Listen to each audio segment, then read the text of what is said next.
The Cordain family secret unveiled, Ronnie's shocking confession leaves loved ones reeling. A family gathering turns into a revelation that changes everything. Port Charles was rocked this week when the Cordain family gathered for what would become one of the most significant moments in the family's complicated history.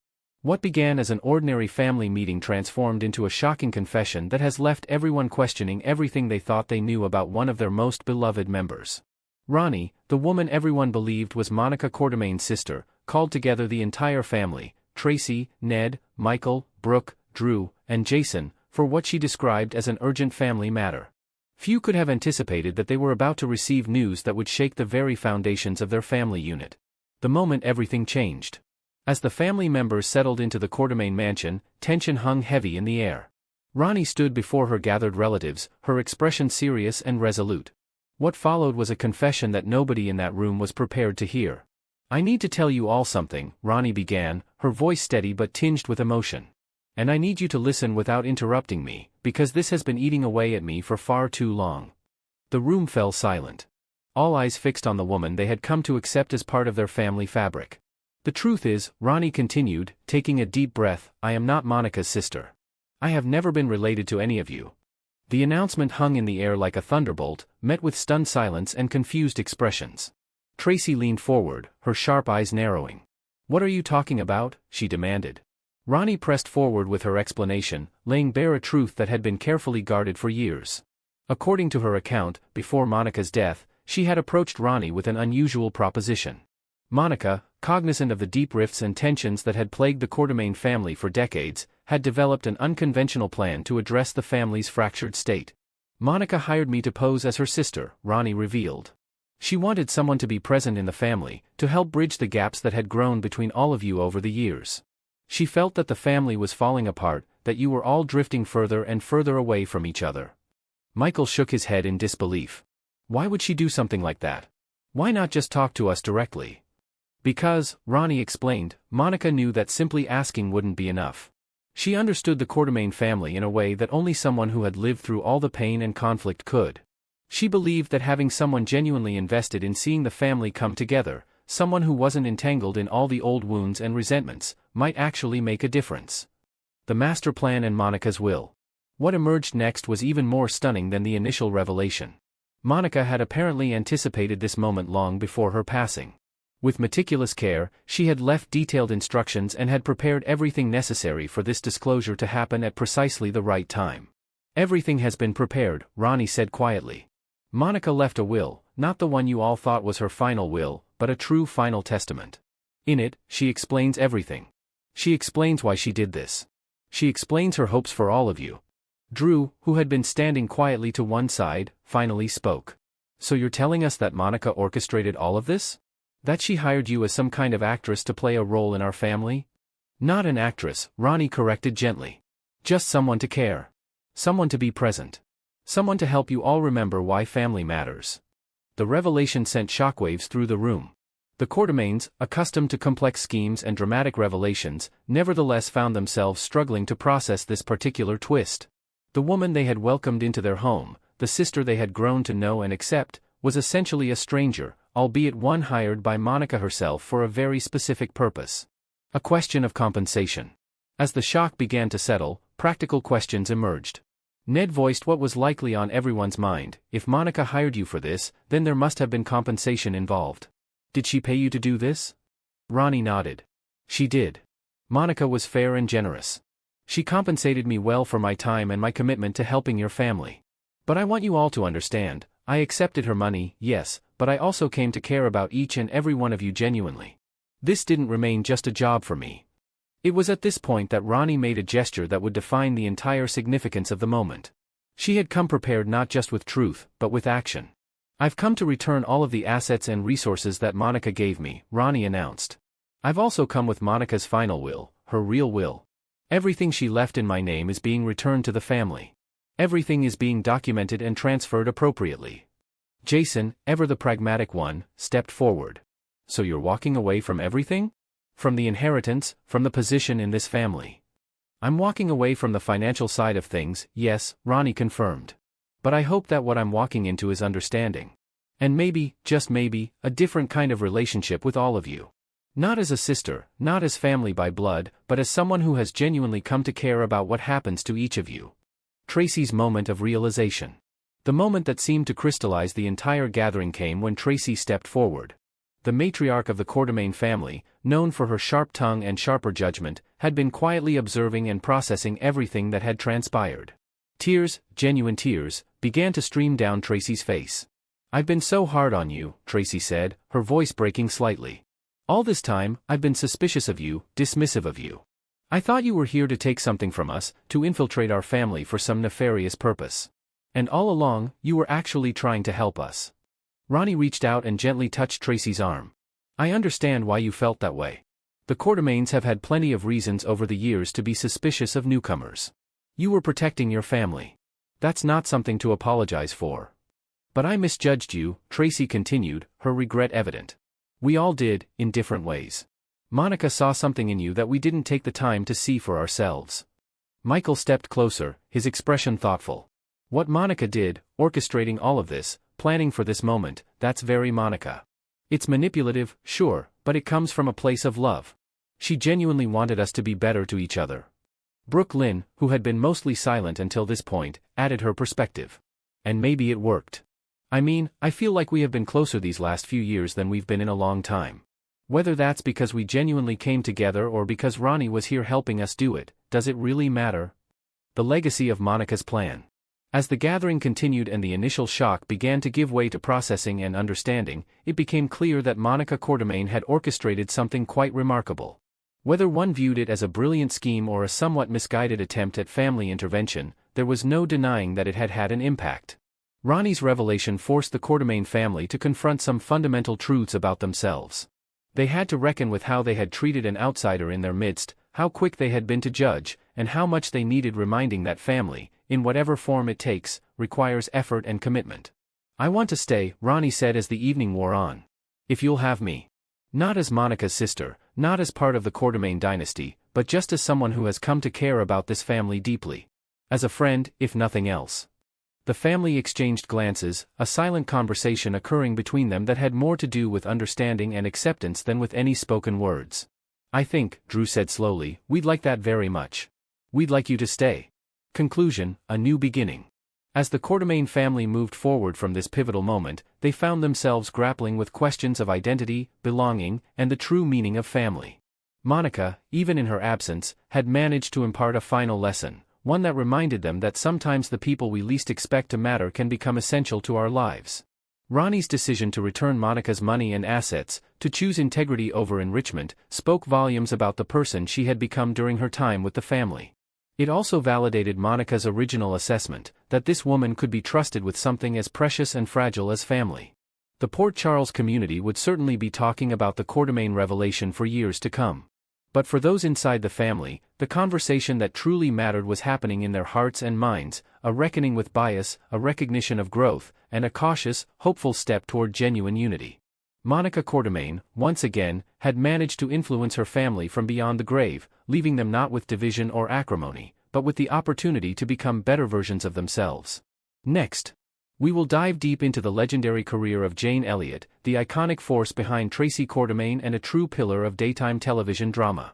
Jane Elliot has illuminated screens big and small since the vibrant era of the late 1960s, crafting a legacy that spans decades of captivating performances alongside some of Hollywood's most enduring stars, like the incomparable Elvis Presley. For devoted fans of daytime soaps, her indelible mark shines brightest through her portrayal of the cunning and unapologetic Tracy Cordain on General Hospital, a role that has evolved into one of the show's most enduring cornerstones. Elliot first graced the Port Charles canvas in 1978, instantly captivating audiences with her sharp wit and formidable presence, transforming Tracy into a character synonymous with high-stakes intrigue and family feuds. One of her earliest and most electrifying arcs unfolded when Tracy, in a display of cold calculation, deliberately withheld her father Edward's crucial heart medication amid his staged cardiac episode, a moment that not only highlighted her ruthless edge but also set the tone for Tracy's complex journey through power plays and betrayals. Departing the series in 1980 after establishing herself as an indispensable force, Elliot made triumphant comebacks across multiple stints, from 1989 to 1993, where she deepened Tracy's entanglements with the Cordain dynasty, a brief return in 1996 to 1997 that teased fresh alliances, an extensive run from 2003 to 2017, during which she announced her retirement amid emotional farewells from fans and castmates alike, only to surprise everyone with short appearances in 2019, 2020, 2021, and 2022. That kept the spark alive. Her full-time resurgence in 2023 brought renewed energy, allowing Tracy to navigate contemporary storms with her signature flair. Beyond GH's familiar shores, Elliot ventured into the ABC spin-off The City from 1996 to 1997, transplanting the ever-scheming Tracy from Port Charles to the bustling streets of New York, where she navigated urban rivalries and unexpected partnerships, filling a dramatic gap left by the departure of Morgan Fairchild, who would later embody Elliot's own past character, Angelica Devereaux, on Days of Our Lives, creating an intriguing full-circle twist in soap history. In recent episodes, Tracy has been thrust into a whirlwind of grief and mystery following the heartbreaking passing of her sister-in-law Monica Cordain, whose absence has rippled through the Cordain estate like a shadow over their vast fortunes. Compounding the sorrow, the sudden emergence of Monica's enigmatic long-lost sister, Ronnie, has injected fresh layers of suspicion and hidden agendas into Tracy's world, forcing her to confront buried family secrets while protecting ELQ's interests against opportunistic outsiders. Tracy remains the ultimate scene dominatrix, her every entrance promising twists that blend biting sarcasm with heartfelt vulnerability, ensuring that any storyline she's in delivers pulse-pounding excitement and unforgettable confrontations that keep viewers glued to their seats. 1. A Star is Born. Jane Elliot entered the world on January 17, 1947, in the bustling heart of New York City, born Jane Vivian Stein to a family where her father's legal prowess provided a stable backdrop for her early dreams. From a tender age, she displayed an innate passion for the performing arts, starting ballet lessons at just 4 years old, which honed her poise and expressive movements that would later define her on-screen charisma. By 14, she expanded her talents into vocal training, discovering a voice that could convey both tenderness and ferocity, skills she self-taught without the structure of formal drama school but through dedicated private classes that sharpened her raw potential. At 17, while immersed in a summer abroad program in London, Elliot's breakthrough arrived unexpectedly when she landed a pivotal role in a British television adaptation of Come Back, Little Sheba, a performance so compelling it earned her entry into the prestigious British Equity Union and opened doors to a lucrative ongoing soap gig across the pond. This early triumph propelled her back to the US, where she signed with a savvy agent who flooded her schedule with diverse auditions, from theater tryouts to pilot readings, laying the groundwork for a career that blended grit and glamour. Her silver screen debut came in 1969 with Change of Habit, where she portrayed the devoted sister Barbara opposite the king of rock and roll, Elvis Presley, in a film that explored social issues through the lens of a convent's transformation. Elliot's nuanced depiction of quiet rebellion amid faith added emotional depth, marking her as a rising talent capable of holding her own against legends. Even earlier, in 1965, she stepped into daytime waters with her inaugural soap role as Linda Skirba on the short-lived A Flame in the Wind, a character entangled in romantic whirlwinds and small-town scandals that showcased Elliot's ability to infuse everyday roles with magnetic intensity, foreshadowing her dominance in the genre and setting the stage for a lifetime of iconic portrayals. 2. Primed and Ready. Transitioning seamlessly from daytime to primetime in the early 1980s, Jane Elliot embraced the recurring role of the enigmatic Judy Trent on the CBS hit Knots Landing from 1980 to 1981, a series that masterfully wove suburban secrets with high-drama revelations. As Judy, she navigated the intricate web of the Culver City elite, her character often caught in moral dilemmas that tested loyalties and exposed hidden motives, contributing to the show's reputation for edge-of-your-seat suspense. Elliot's chemistry with co-stars was electric, particularly in scenes opposite Donna Mills, who portrayed the glamorous Abby Cunningham and would later cross over to General Hospital as the villainous Madeline Reeves, creating a meta-connection that delighted soap enthusiasts for years. During her tenure, Judy Trent became a catalyst for pivotal plot shifts, including tense confrontations over betrayals and alliances that rippled through the Seaview Circle neighborhood, allowing Elliot to flex her range from subtle manipulator to vulnerable ally. This primetime stint not only broadened her visibility beyond soap circles but also refined her timing for layered ensemble dynamics, preparing her for the intricate family sagas awaiting on GH. Fans still recall iconic episodes where Judy's schemes unraveled in explosive fashion, blending humor with heartache in a way that mirrored the real complexities of 1980s television storytelling, solidifying Elliot's versatility as an actress who could thrive in any dramatic landscape. 3. Drama Queen. Delving deeper into soap royalty from 1981 to 1982, Jane Elliot commanded the CBS Sudzer guiding light as the multifaceted Carrie Todd, a role that demanded every ounce of her emotional toolkit and delivered one of daytime's most shocking psychological arcs. Carrie, initially presented as a poised society figure, was unmasked as the ruthless killer behind the murders of Diane Ballard and Joe Bradley, a revelation that sent shockwaves through Springfield and cemented the storyline as a hallmark of suspenseful twists. Her marriage to the principled Ross Marler only amplified the drama when her dissociative identity disorder surfaced, splitting her into a fractured persona that battled for control, forcing viewers to grapple with themes of identity, guilt, and redemption in profoundly moving ways. Elliot's portrayal earned rave reviews for its raw intensity, as she navigated courtroom battles, therapy sessions, and heart-wrenching confessions that humanized a villainess without excusing her crimes, making Carrie a tragic anti-heroine who lingered in fans' memories long after her exit. Shifting gears in 1984, Elliot joined All My Children as the ambitious Cynthia Chandler Preston Cortland, a master schemer whose pursuit of wealth led her to wed the affluent Palmer Cortland, all while reigniting a forbidden flame with his son, Ross Chandler, the very man she'd previously divorced in a whirlwind of passion and deceit. From 1984 to 1986, Cynthia's manipulations tore through Pine Valley's elite, involving blackmail, corporate takeovers, and steamy rendezvous that exposed the fragility of high society facades, with Elliot infusing the character with sly charm and unyielding determination. Her tenure wrapped with a dramatic downfall, but not before leaving an indelible mark on AMC's legacy of bold women driving the narrative, showcasing Elliot's prowess in crafting antagonists who were as compelling as they were controversial. 4. Diva Days. Embracing yet another layer of soap divadom from 1987 to 1989, Jane Elliot brought fire to Days of Our Lives as the sophisticated Angelica Devereaux, a woman whose life in Salem was a tapestry of forbidden romances, power struggles, and unexpected motherhood. Married to the formidable Harper Devereaux, Angelica's heart wandered to the charismatic Justin Kyriakis, portrayed by Wally Kurth, sparking a torrid affair that culminated in the birth of their son, Alexander Kyriakis, a child who symbolized both joy and chaos amid the Kyriakis family's endless rivalries. The storyline wove through layers of deception, including fertility scandals and political machinations, with Angelica emerging as a fierce advocate for her child's future while clashing against Adrian Johnson, Justin's steadfast ex, in battles that highlighted themes of loyalty and betrayal.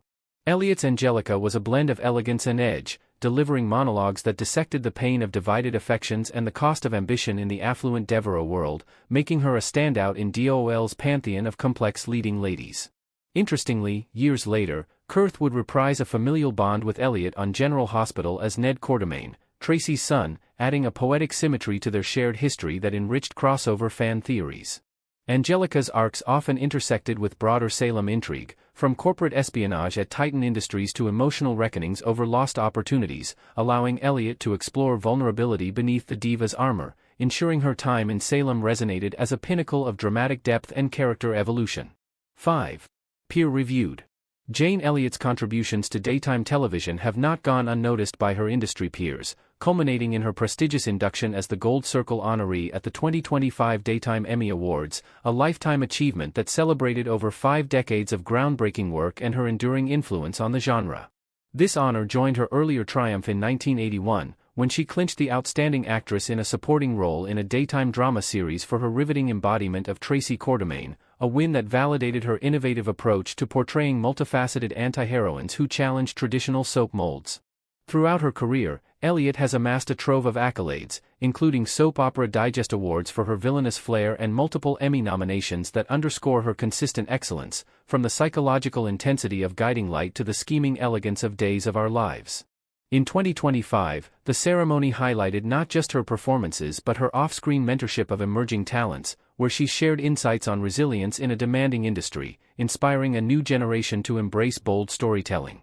Her Gold Circle status reflects a career marked by reinvention, from early film forays to soap superstardom, proving that Elliot's legacy is as timeless as the characters she's immortalized, ensuring her place among daytime's elite icons.